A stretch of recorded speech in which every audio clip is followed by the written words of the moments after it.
오늘 이 시간 주시는 하나님의 말씀은 빌립보서 1장 29절에서 30절까지 말씀입니다. 신약 성경 319면에 나와 있습니다. 이 계시된 하나님의 말씀을 제가 봉독하도록 하겠습니다. 빌립보서 1장 29절에서 30절 말씀. 그리스도를 위하여 너희에게 은혜를 주신 것은 다만 그를 믿을 뿐 아니라 또한 그를 위하여 고난도 받게 하려 하심이라.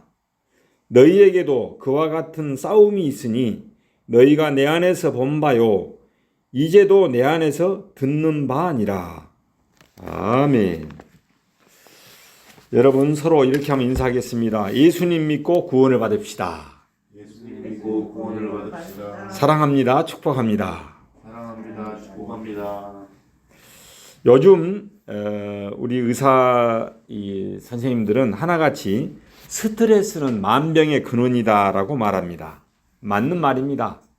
만병을 예방하고 치료하는 최고의 약은 그러면 무엇일까요? 감사하는 마음입니다. 어떤 상황에서든지 감사하는 마음으로 살게 되면 좋은 약이 되어서 몸도 건강해지고 스트레스를 받고 살게 되면 독이 되어서 건강을 잃고 병이 되는 것입니다. 이런 의미에서 기독교인들은 참으로 복이 있는 사람들입니다. 범사에 감사하면서 사는 것이 성도님들의 생활이기 때문입니다.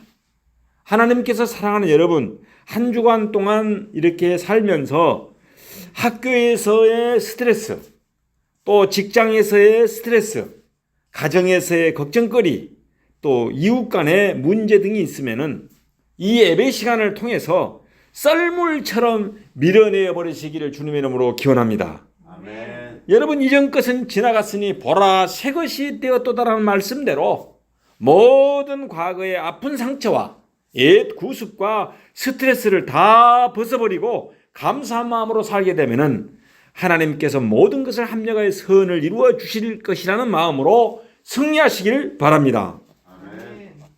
저는 찬송가 310장 찬송, 이 찬송을 이렇게 제가 부르면서 은혜를 받고 늘 부르게 됩니다. 여러분 다 아시는 하나님의 은혜로 있을 데 없는 자 왜 구속하여 주는지 난 알 수 없도다. 내가 믿고 또 의지함은 내 모든 형편 아시는 주님 늘 보호해 주실 것을 나는 확실히 아네. 제가 은혜받고 늘 부르는 찬송가입니다. 지금도 이 찬송을 종종 부르면서 하나님의 은혜에 잠기곤 합니다. 하나님께서는 언제 어디서나 우리에게 한량없는 은혜를 주시는 분이십니다. 특별히 교회를 통해서 은혜를 주신다는 것을 늘 여러분들 기억하시길 바랍니다. 시편 84편 10절에서 11절에 시편 기자는 이렇게 노래합니다. 주의 궁전에서 한 날이 다른 곳에서 첫날보다 나은즉 악인의 장막에 사는 것보다 내 하나님의 성전 문지기로 있는 것이 좋사오니 여호와 하나님은 해요 방패이시라. 여호와께서 은혜와 영화를 주시며 정직하게 행하는 자에게 좋은 것을 아끼지 아니하실 것임이니이다 라고 노래했습니다. 그렇습니다.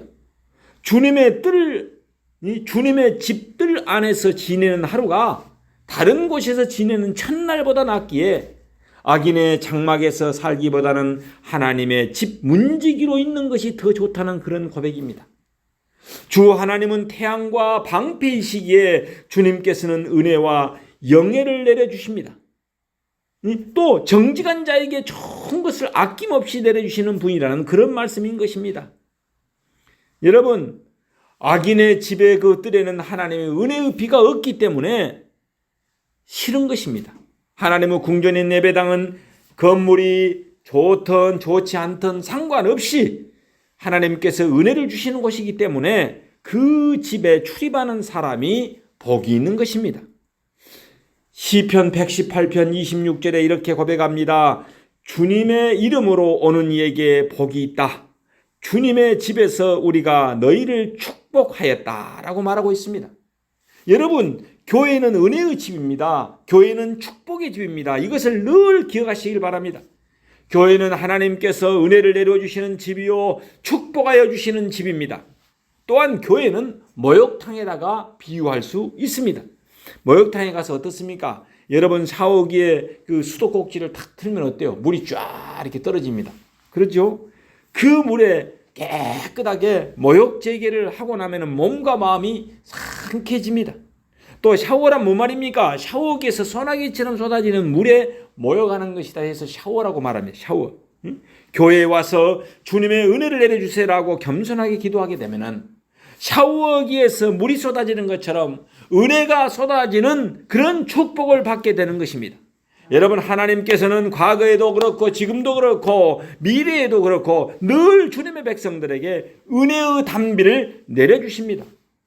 하나님께서는 하나님의 자녀로서 우리 그리스도인을 위해서 왜 특권을 주셨을까요? 여러분, 오늘 본문을 통해서 세 가지로 그 은혜를 받고자 합니다. 첫 번째로는 예수 그리스도를 구세주로 믿어 구원에 이르게 하기 위해서입니다. 두 번째로는 구원받은 백성들의 믿음이 성장하기 위해서 그런 특권을 주셨습니다. 세 번째로는 믿는 자에게도 고난도 받게 하기 위해서 주셨습니다.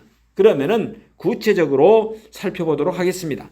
첫 번째, 예수 그리스도를 구세주로 믿어서 구원에 이르게 하기 위해서 특권을 주셨습니다. 오늘 본문 말씀 29절을 다 함께 한번 봉독하도록 하겠습니다. 시작. 그리스도를 위하여 너희에게 은혜를 주시는 것은 다만 그를 믿을 뿐 아니라 또한 그를 위하여 고난도 받게 하려 하심이라. 여러분, 29절 전반절에 뭐라고 이야기합니까? 그리스도를 위하여 너희에게 은혜를 주시는 것은 다만 그를 믿을 뿐만 아니라 다만 그를 믿게 한다는 것입니다. 은혜를 주시는 것은. 이것을 세 번역에서는 이렇게 번역했더라고요. 하나님께서 여러분에게 그리스도를 위한 특권, 즉 그리스도를 믿는 것뿐만 아니라라고 번역했습니다. 예? 은혜를 주시는 것은 우리에게 특권을 주시는 우선순위가 무엇이냐? 하나님을 바로 믿게 하려 함이라는 것입니다. 여러분, 사도행전 16장 31절에 이렇게 이야기합니다. 이르되 주 예수를 믿으라. 그리하면 너와 내 집이 구원을 받으리라 라고 하였습니다. 주 예수를 믿으십시오. 그리하면 여러분과 여러분의 집안이 구원을 받게 될 것입니다. 베드로 사도는 베드로전서 1장 9절에서 이렇게 말합니다. 믿음의 결국 곧 영원 구원을 받음이라. 그러니까 우리의 믿음의 목표, 이 믿음의 결과는 영원 구원을 받는 것입니다. 그래서 고 한경직 목사님은 후배 목사님들이 찾아와서 이렇게 상담을 할 때 목회자들에게 이렇게 말했다고 합니다. 예수님 잘 믿으십시오 라는 그 의미심장한 말이 전해지고 있습니다. 여러분, 그런데 믿음은 어때요? 인간의 노력으로 되지 않습니다. 아무라도 예수 믿을 수 있는 거 아니요. 전도해보면 그것도 알 수 있고. 여러분 스스로를 한번 돌아보십시오. 내가 막 믿고 싶다고 노력한다고 된 것이 아닙니다. 만나는 사람들과 친척들에게 여러 방도로 제가 전도를 해보지만은 예수님을 잘 믿지 않습니다. 이렇게 말합니다. 신목사, 나도 예수님 믿고 싶은데 믿어지지가 않네 라고 말하는 사람들을 이렇게 만나게 됩니다. 아무리 믿으려고 해도 믿어지지 않는다는 것입니다. 데살로니가 후서 3장 2절 말씀에 보면 믿음은 모든 사람의 것이 아니니라 라고 했습니다. 그렇습니다. 사람마다 예수님을 구주로 믿는 것이 아닙니다. 은혜를 받는 사람만이 하나님을 믿게 된다는 말씀인 것입니다. 그래서 사도 바울은 에베소서 2장 5절에서 이렇게 말합니다. 2장 5절 후반절에 보면은 너희는 은혜로 구원을 받은 것이라고 고백하고 있습니다. 하나님께서 은혜를 부어주심으로 by grace, 은혜로 인하여 은혜를 부어주심으로 믿음이 생겨난다는 말씀인 것입니다.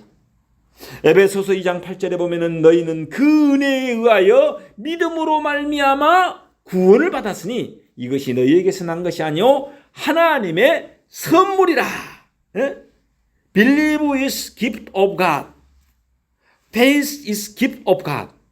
즉 믿음은 뭐라고요? 하나님으로부터 주신 선물이라는 것입니다. 은혜에 의해서 주어지는 하나님의 선물인 것입니다. 여러분, 참으로 소중하고 귀중한 말씀입니다. 하나님은 은혜에 의하여 믿음으로 말미암아 구원을 받는다는 것입니다.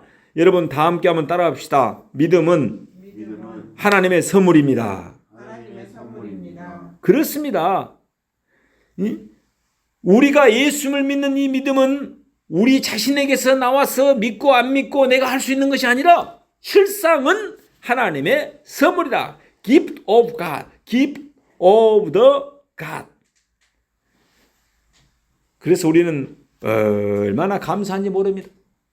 이렇게 하나님을 믿고 주일날 하나님을 전해서 예배를 드리는 것은 특권 중에 특권이요 축복 중에 축복인 것입니다. 하나님 앞에서 내가 잘났거나 잘해서 예수를 믿게 되는 것이 아니라는 말입니다. 오직 하나님의 은혜로 믿음을 선물로 받아서 구원을 받게 된 것을 아시고 늘 겸손하고 겸비한 마음으로 감사하며 살아갑시다. 하나님께서 사랑하는 여러분, 아기들이 출생하는 것도 아기 스스로 힘을 써서 세상 밖으로 출생할 수 있습니까? 아닙니다. 부모에 의해서 아기가 잉태되고 어머니의 상고를 통해서 아기가 세상에 나오게 되는 것입니다. 전적으로 어머니의 힘에 의해서 아기가 출생하는 것입니다. 믿음도 이와 마찬가지입니다. 우리 중에 자신의 노력으로 자신의 힘으로 예수를 믿게 된 사람은 없습니다. 100% 하나님의 은혜에 의해서 믿음으로 구원을 받게 된 것을 감사하시길 바랍니다. 여러분, 영국이 낳은 세계적인 의학 박사이자 산부인과 의사인 제임스 영 심프스는 1911년 스코틀랜드에서 태어났습니다. 1940년 29세의 젊은 나이에 에딘버러 대학교의 교수가 되었습니다. 그리고 1947년 1월에 이 클로로포름이라는 마취제를 발명하게 되었습니다. 그래서 이전의 마취약보다도 훨씬 부작용이 적고 분만의 고통을 덜어주는 획기적인 마취제로서 그는 세계적인 명성을 얻었습니다. 어느 날 한 대학에서 강연을 했습니다. 강연이 끝나자 한 학생이 질문을 했습니다. 박사님의 일생에 가장 위대한 발견을 들라고 하면은 무엇을 꼽겠습니까? 라고 물었습니다. 많은 학생들은 이 클로로포름을 말하겠지라고 생각했지만은 그 의사 선생님의 대답은 전혀 달랐습니다. 제 일생에서 가장 위대한 발견은 예수 그리스도입니다. 그분은 나의 구세주이기 때문입니다. 라고 말하는 것이었습니다. 할렐루야. 여러분, 맞는 말씀입니다. 예수를 믿는 자는 다 모든 것을 다 가진 사람들인 것입니다. 예수를 믿는 사람은 최고의 사람이 됩니다. 예수님을 구세주로 믿으면 아멘 하시길 바랍니다. 성경을 하나님의 말씀으로 믿으시면 아멘 하시길 바랍니다. 이런 고백이 바로 여러분이 하나님의 은혜를 받은 증거인 것입니다. 예수님의 은혜를 받아서 구원을 받은 사람은 그러면 어떠한 복을 받게 되는 것입니까? 스가랴 9장 16절 17절에서 이렇게 말합니다. 이날에 그들의 하나님 여호와께서 그들을 자기 백성의 양떼같이 구원하시리니 그들이 왕관의 보석같이 여호와의 땅에 빛나리로다. 그의 형통함과 그의 아름다움이 어찌 그리 큰지 곡식은 청년을 새 포도주는 처년을 강건케 하리라. 새 번역에서는 이렇게 쉽게 번역을 했습니다. 그날에 주 그들의 하나님이 백성을 양떼같이 여기시고 구원하셔서 그들을 주님의 땅에 심으시면은 그들은 왕관에 박힌 보석같이 빛날 것이다. 아, 그들이 얼마나 좋고 얼마나 아름다운가. 총각들은 핵곡식으로 튼튼해지고 처녀들은 새 포도주로 피어날 것이다. 라고 번역했습니다. 하나님께서 사랑하는 여러분, 나라의 왕이 된다든지 대통령이 된다고 하늘나라에서 왕관에 박힌 보석같이 빛나는 것이 아닙니다. 누구든지 예수님을 잘 믿으면은 하늘나라의 생명록 책에 이름이 기록되고 그 이름이 면류관의 보석처럼 빛날 줄 믿습니다. 아멘. 얼마나 큰 영광입니까? 우리들은 하나님을 믿는 존귀한 사람들인 것입니다. 하나님의 은혜로 인하여 예수를 믿고 구원을 받는 것이 이처럼 존귀한 일인 것입니다. 두 번째로는 구원받는 사람들의 믿음이 성장하는 것입니다. 다 함께 따라 봅시다. 믿음이 장성한 분량에 이르게 하소서. 믿음이 장성한 분량에 이르게 하소서. 여러분, 하나님께서 우리에게 은혜를 주셔서 구원을 받게 된 이후에 이제 너희 영혼은 구원을 받았으니 이제 이후로부터는 너가 알아서 살아라 라고 만약에 등을 돌려버린다면 우리의 믿음이 어떻게 되겠습니까? 우리의 믿음이 사라져버리게 됩니다. 하나님의 자녀로서 그리스도를 위한 특권을 주셔서, 우리 그리스도인의 특권을 주셔서 우리의 믿음이 자라도록 하시는 것입니다. 믿음은 성장해야만 하는 것입니다. 새싹이 돋아나듯이 쑥쑥 자라야 합니다. 저는 이 봄철을 이렇게 보면서 새싹이 나오는 모습을 볼 때마다 믿음을 생각합니다. 우리 성도님들의 그 믿음이 정체되는 것이 아니라 새싹이 돋아나듯이 물을 탁 주면 어때요? 새싹이 파릇파릇 돋아나다. 우리 믿음도 마찬가지입니다.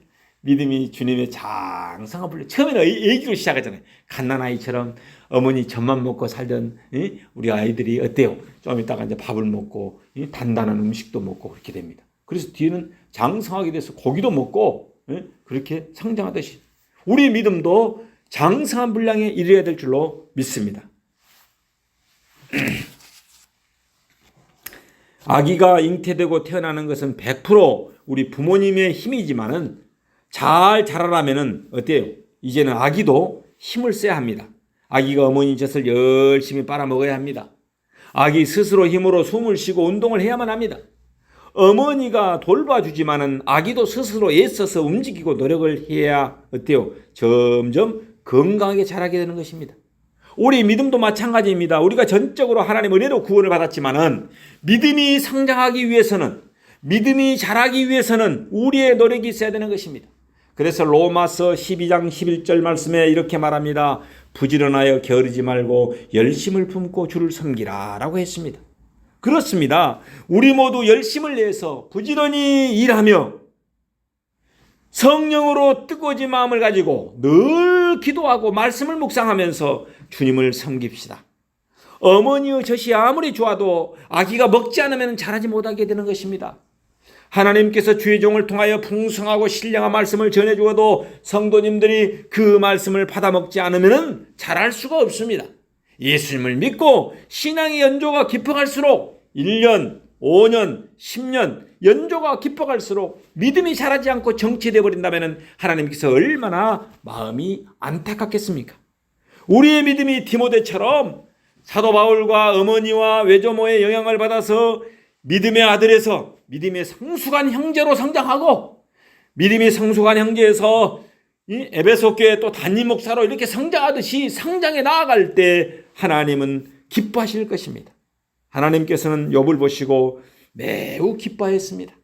이 욥의 그 믿음을 보시고 욥이 고난 가운데서도 믿음을 저버리지 않고 승리하는 것을 보시고 자랑스러워했습니다. 욥은 욥기 23장 10절에서 이렇게 고백합니다. 내가 가는 길을 그가 아시나니 그가 나를 단련하신 후에는 내가 순금같이 되어 나오리라.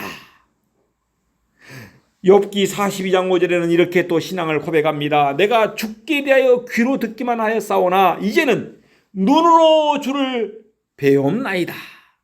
여러분 행복한 동산교회 우리 성도님들과 이 말씀을 인터넷 영상으로 듣는 모든 분들의 믿음도 쑥쑥 성장하고 성숙해서 하나님의 자랑스러운 주의 자녀들이 되시길 예수 이름으로 축원합니다.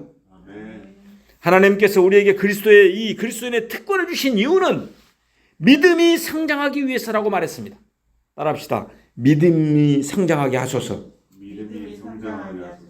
믿음이 자라게 하소서. 믿음이 자라게 하소서. 여러분 그런데 일주일에 한 번 설교 듣고는 믿음이 자라기 어렵습니다. 어떻게 해야 돼요? 우리가 매일 밥을 먹듯이 매일 세 끼를 먹듯이 말씀을 묵상하고 말씀을 적용하고 말씀을 실천하고 주의 종을 통해서 전해지는 설교를 들음으로써 믿음이 성장해서 어때요? 이제 그러면 다음에는 교사가 되고 그 교사가 또 목자가 되고 또 목자가 어때요? 부모가 되어서 새로운 가족을 양육해야 되는 것입니다.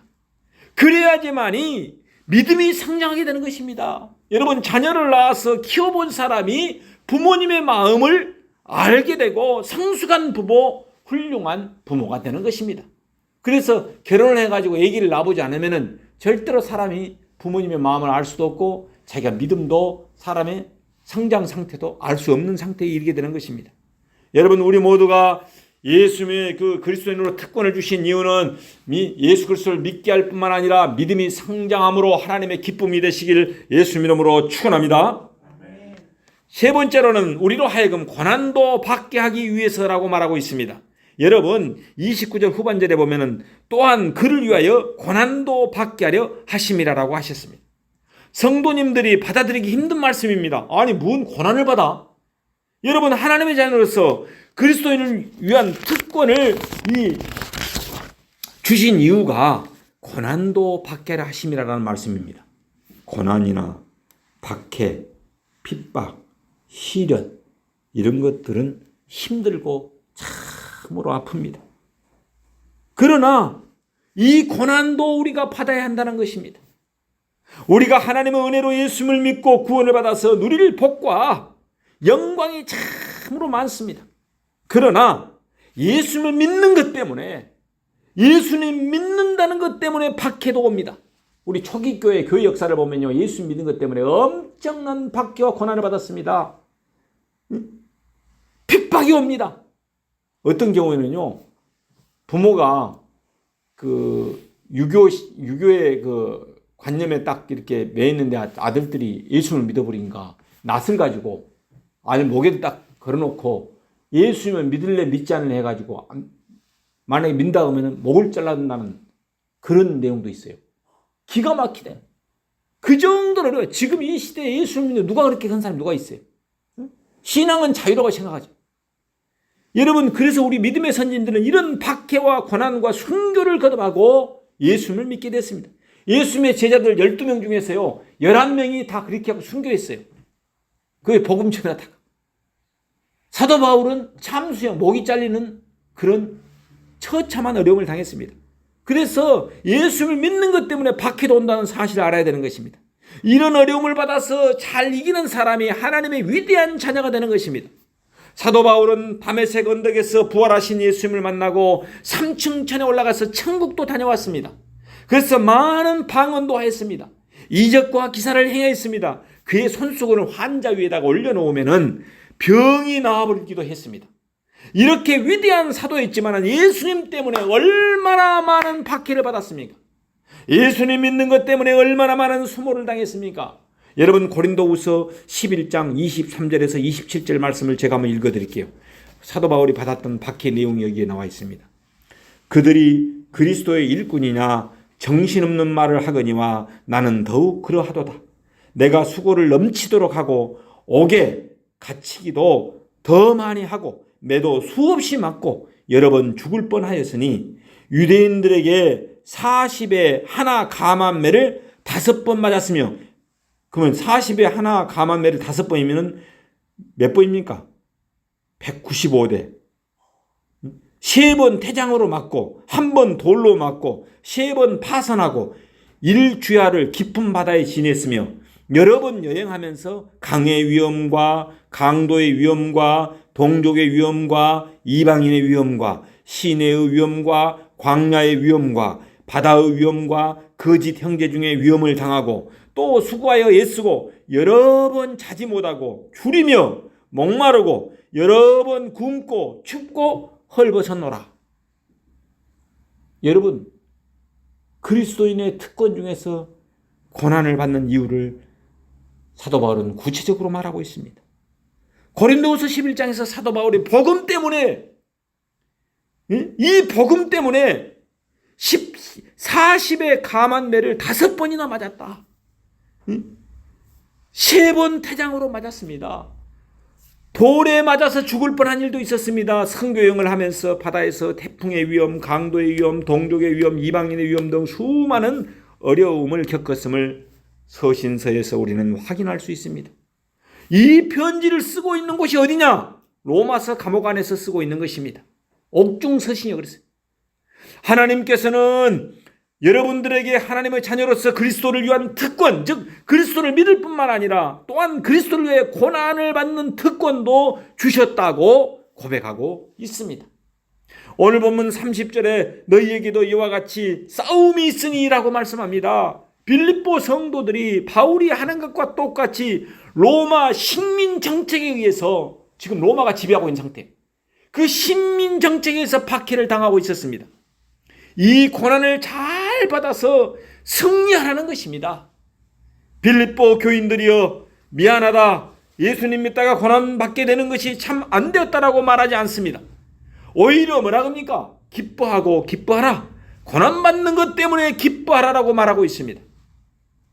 예수님의 첫 번째 순교자였던 야고보 사도는 야고보서 1장 2절에서 이렇게 말합니다. 내 형제들아, 너희가 여러 가지 시험을 당하거든 온전히 기쁘게 여기라 라고 당부합니다. 고난은 힘든 것인데 왜 사도들과 바울은 고난을 받을 때 기뻐해야 한다고 하였겠습니까? 첫 번째로는 고난이 올 때 이 고난을 이길 만한 은혜를 이미 주셨기 때문입니다. 고난은 나의 힘으로 이기는 것이 아니고 하나님의 은혜로 이기게 되는 것입니다. 많은 박해와 고난을 이겨서 승리자가 된 것은 하나님의 은혜로 되었습니다.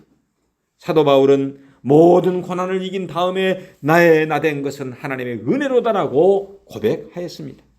우리 모두 하나님의 은혜를 힘입어서 이 고난을 이기시길 바랍니다. 큰 시험과 질병과 광풍이 몰아오면은 고난아, 질병아, 위기야, 올려면 오라. 내가 하나님의 은혜로 이기리로다. 하나님의 은혜로 승리하리로다라고 기뻐하며 승리하시길 바랍니다. 여러분, 고린도전서 10장 13절에서 이렇게 말합니다. 사람이 감당할 시험 받기는 너희가 당한 것이 없나니 오직 하나님은 미쁘사 너희가 감당하지 못할 시험 당함을 허락하지 아니하시고 시험 당할 즈음에 또한 피할 길을 내사 너희로 능히 감당하게 하시느니라. 하나님께서는 우리에게 시험도 주시지만은 능히 감당케 하신다는 것입니다. 피할 길도 제시해 주십니다. 여러분, 두 번째로는 왜 우리가 고난받을 때 기뻐해야 합니까? 하나님께서 주시는 고난은 반드시 전화위복이 돼서 복으로 돌아오게 되는 것입니다. 전화위복이 뭐라 그랬어요? 화가 복이 된다. 그래서 따라합시다. 고난은 변장된 축복이다. 그렇습니다. 요셉이 17살 때 형들에 의해서 버려져가지고 미디안 상인에 의해서 애굽으로 팔려갔습니다. 그런데 애굽의 장군 보디바르 집에서 종으로 일하면서 억울한 누명을 썼습니다. 주인의 아내가 어때요? 요셉을 꼬셨어요. 그래가지고 요셉이 그에 넘어가지 않으니까 주인의 아내가 겁탈을 했다는 누명을 뒤집어 씌워가지고 감옥에 들어가가지고 억울하게 13년을 지내게 됩니다. 기가 막힌 일입니다. 그러나 하나님께서 허락한 이 고난의 터널을 통과해서 30세 애굽의 총리가 되었습니다. 그는 총리가 되어서 80년이나 총리 자리에 있으면서 하나님의 영광스러운 깃발이 되어버렸습니다. 이집트 민족을 가뭄에서 구해냈습니다. 자기 민족 70명을 살렸습니다. 주님 안에서 고난은 반드시 영광스러운 복이 되어 돌아온다는 것입니다. 세 번째로는 우리가 받는 고난이 세상에서 혹시 고난으로 끝날 때도 있지만은 하늘나라에서는 아름다운 영광으로 변하는 것을 여러분 믿기 때문입니다. 스데반 집사님은 어떠세요? 고난의 현장에서 생명을 잃어버렸습니다. 돌에 맞아서 그 자리에서 순교했습니다. 세상에서는 영광도 영화도 누리지 못하였습니다. 그러나 하나님의 나라에 가면은 스데반 집사님은 큰 상급을 받고 귀하고 영광스러운 자리에 있을 것입니다. 우리 예수님께서는 마태복음 5장 10절에서 12절에 이렇게 말합니다. 의를 위하여 박해를 받는 자는 복이 있나니 천국이 그들의 것입니다.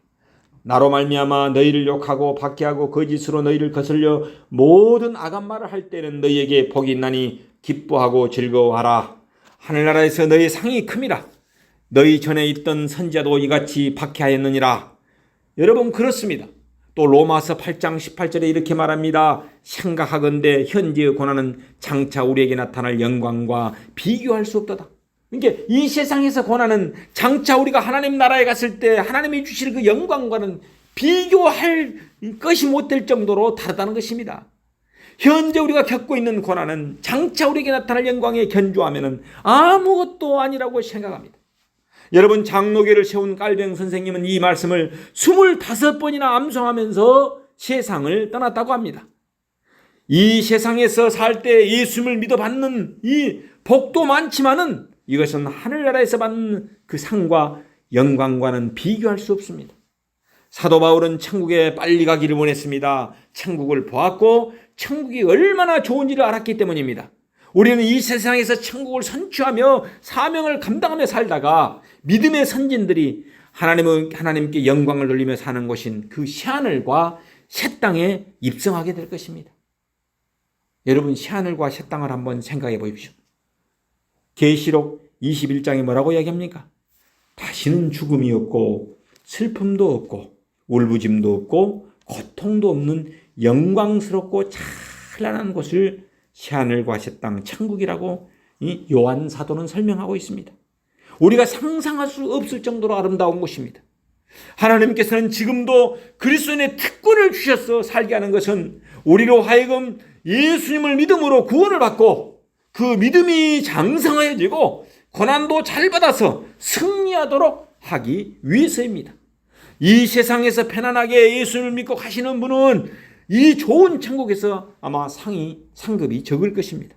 주님을 위해서, 하나님의 나라를 위해서, 복음을 위해서 고생도 하고 땀을 흘리고 봉사하는 분들은 천국에서 멸관과 상급이 대단히 클 줄로 믿습니다. 우리 모두 이 그리스도인의 특권을 주신 그 이유를 알고 사도 바울처럼 하나님의 은혜로 예수님을 구세주로 믿고 구원을 받고 믿음이 장성한 분량에 이르고 고난도 변장된 축복으로 알고 승리하기를 결단하는 모든 성도님들이 되시길 예수의 이름으로 축원합니다. 기도하겠습니다. 구원의 하나님 아버지, 하나님께서는 그리스도인을 위한 특권을 우리에게 주셔서 감사합니다. 하나님의 은혜로 예수 그리스도를 구세주로 믿어 구원에 이르게 하옵소서. 구원받는 주의 백성들의 믿음이 정체된 것이 아니라 성장하고 성숙하여서 하나님께 영광을 돌리게 하옵소서. 믿는 사람들에게 닥쳐오는 고난도 욥처럼 승리함으로 면류관과 상급을 받게 하옵소서. 사랑의 주님, 고난은 힘든 것인데 고난받을 때 기뻐해야 할 이유를 알게 해주시니 감사를 드립니다. 고난이 올 때 이 고난을 이길 만한 한량없는 은혜를 내려 주옵소서. 하나님께서 주시는 고난이 요셉처럼 전화위복이 되어서 복으로 돌아오게 하옵소서. 우리가 받는 고난이 스데반 집사님처럼 하나님의 나라에서는 아름다운 영광으로 변하게 하옵소서. 온 인류의 구세주 되시는 예수님의 이름 받들어 기도하옵나이다. 아멘.